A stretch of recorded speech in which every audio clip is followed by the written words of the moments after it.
తిరుమల తిరుపతి దేవస్థానం కీలక నిర్ణయం తీసుకుంది. ఏపీ తెలంగాణ ప్రజాప్రతినిధుల సిఫార్సు ఉత్తరాలకు ఇవాల్టి నుంచి వీఐపీ బ్రేక్ దర్శనాలు కల్పించాలని నిర్ణయించింది. ఇవాల్టి నుంచి తిరుమలలో ప్రజాప్రతినిధుల సిఫార్సు లేఖల్ని స్వీకరించనున్నారు. వీఐపీ బ్రేక్ దర్శనాలు పొందిన భక్తుల్ని శుక్రవారం ఉదయం నుంచి స్వామివారి దర్శనానికి అనుమతించనున్నారు. వేసవి సెలవుల నేపథ్యంలో గత కొన్ని రోజుల వరకు వీఐపీ బ్రేక్ దర్శనాలు రద్దు చేస్తూ టీటీడీ నిర్ణయం తీసుకుంది. వీఐపీ బ్రేక్ దర్శనాలు రద్దు చేయడంతో తిరుమలలో భక్తుల రద్దీ అనూహ్యంగా తగ్గిపోయింది.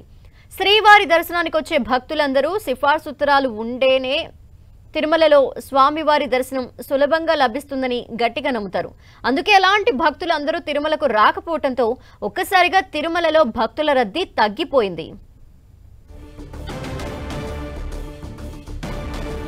ఇదే విషయంపై మరిన్ని డీటెయిల్స్ తిరుమల నుండి మా ప్రతినిధి శ్రీనివాస్ అందిస్తారు. శ్రీనివాస్,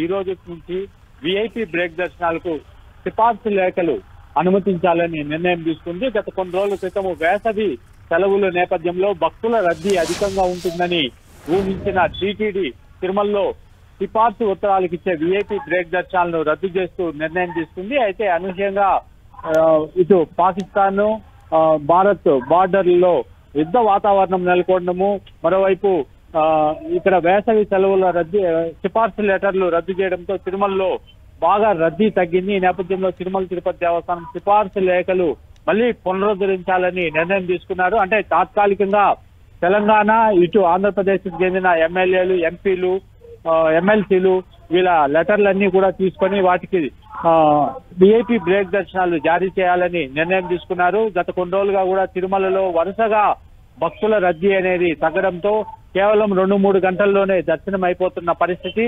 సుమారుగా రోజు 70,000 మంది వరకు కూడా స్వామివారిని దర్శించుకుంటున్నప్పటికీ, వారాంతంలో 70,000 పైనే దర్శించుకుంటున్నప్పటికీ సాధారణ రోజుల్లో అది చాలా తక్కువగా కనబడుతుంది. ఈ కారణంగా తిరుమల తిరుపతి దేవస్థానము మళ్ళీ సిఫార్సు లేఖలు స్వీకరించాలని నిర్ణయం తీసుకుంది. అయితే ఇది తాత్కాలికమేనని, మళ్ళీ భక్తుల రద్దీ అధికమైతే ఒకవేళ క్యాన్సిల్ చేసే అవకాశం కూడా కనపడుతోంది. Dhanalakshmi. Okay, thank you Srinivas.